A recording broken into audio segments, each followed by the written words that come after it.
I did everything that could have killed me 2 dozen times.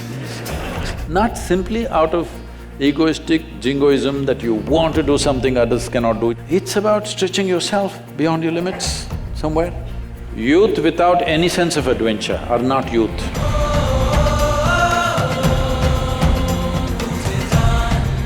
First question is from Georgie. Sadhguru, we know that you are always a game for adventure, but many young people mindlessly get into adventure sports and even lose their lives in the process. What is your suggestion for the youth who get into adventure sports?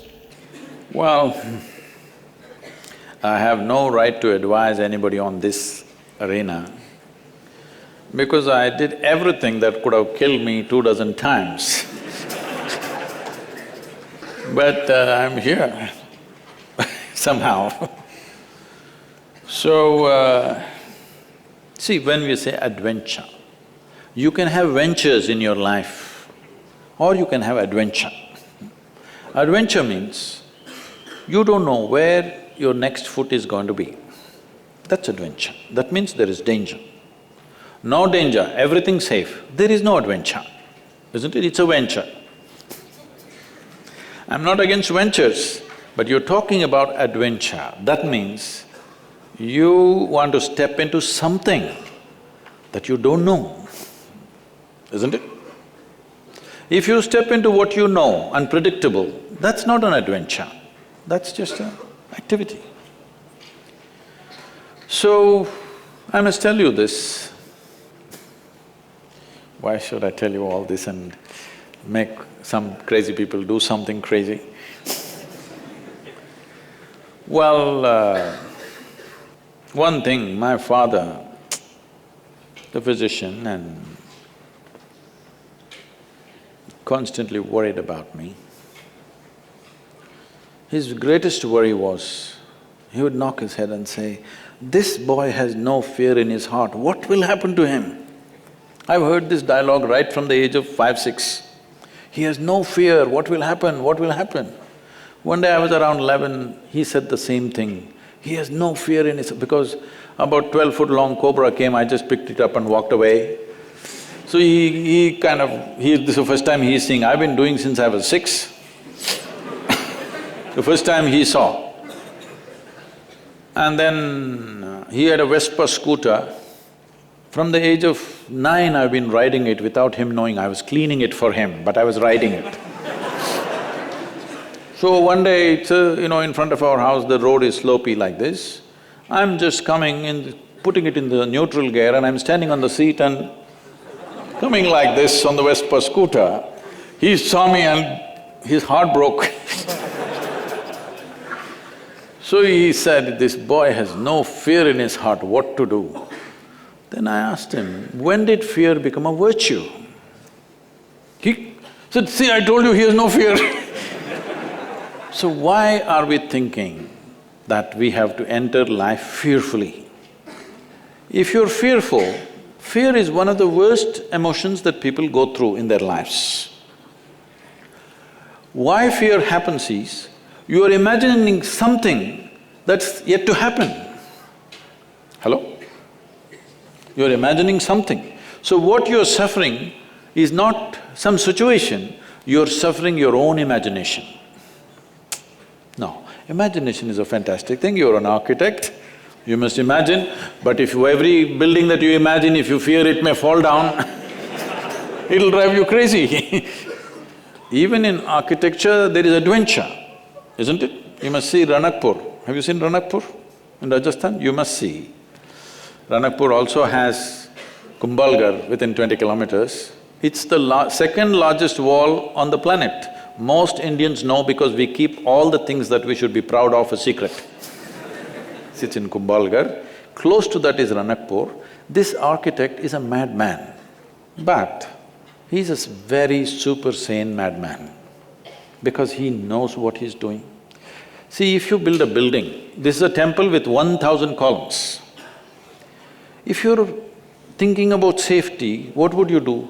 Just in case over a period of time, if one column collapses, because those days the material is only stone, there is no steel and concrete and stuff. You would make sure if one column falls down, there'll be another column which will keep the temple up. No, he built it in such way, the audacity of him is such, if you pull down one column, the entire temple will come down. His pride in his intelligence and capability is such that he made it in such a way, if one column comes, the temple should not exist. And it's standing for over 500, 600 years without any issue. You will see something like that in the yoga center.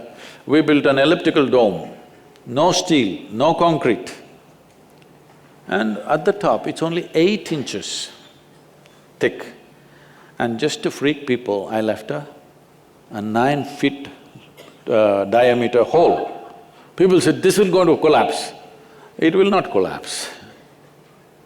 If you don't have any adventure in your life, in whatever you do, it doesn't matter, in every sphere of life, there is room for adventure.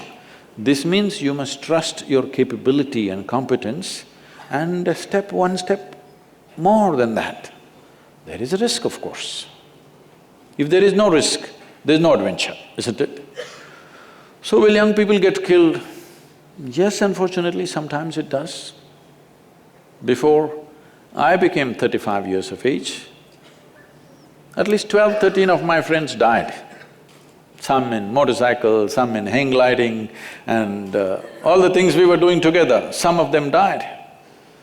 Well, they didn't kill me, but could I live without having done all those things? No. Even if one of those situations had ended me, still I would do it. Not simply out of egoistic jingoism that you want to do something others cannot do, it's not about that. It's about stretching yourself beyond your limits somewhere. But today, the world is far more organized, there's a whole lot of equipment. When we were doing it, crazy things, we had no equipment of any kind. We just did things just like that. But today there is safety equipment, there are systems, there are nets and there are so many things. Well, one of you should start a venture in adventure and bring the right equipment and everything.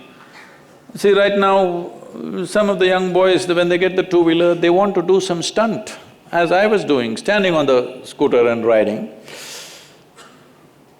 They want to do those things. I'm saying, if you cannot stop them, only thing is they should not be doing it on the street. We must create a space where they can do it with a reasonable amount of safety. Is it 100% safe? No. Nothing is 100% safe. All of us are mortal, isn't it?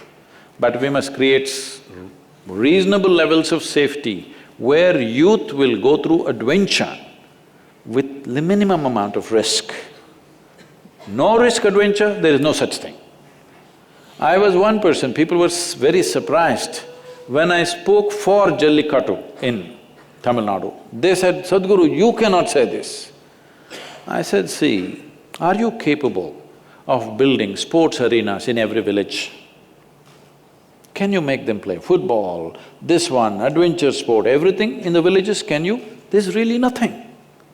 The only thing that they have is a traditional sport where once a year they play, which is risky, of course, but it comes from a tradition of doing something. It's risky for the animal, it's risky for the man, actually more risky for the man than the animal. When I spoke for it, everybody resisted, you can't say this. I said, see, youth without any sense of adventure are not youth. You can already bury them as old men. They have to do something. But this does not mean they have to do wild things on the street.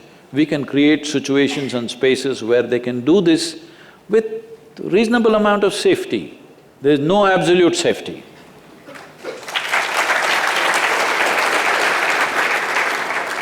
Some of the parents who are here don't approve of this, but otherwise they'll do it somewhere where you can't see. This is one thing I noticed in United States, especially our center is in Tennessee, so I'm just seeing this. If you go to your shop, I go to your motorcycle shop, and I see they made motorcycles for 3-year-olds. They actually built motorcycles for them. 3-year-olds are riding full on in the dirt bikes. I thought, this is great, parents are standing there fully helmeted, jacketed, everything, they're riding. This is great because this needs to happen. Otherwise, they will do something wild when they are 15, 16, without any training, without any preparation, without the safety equipment, then we don't know how it'll end.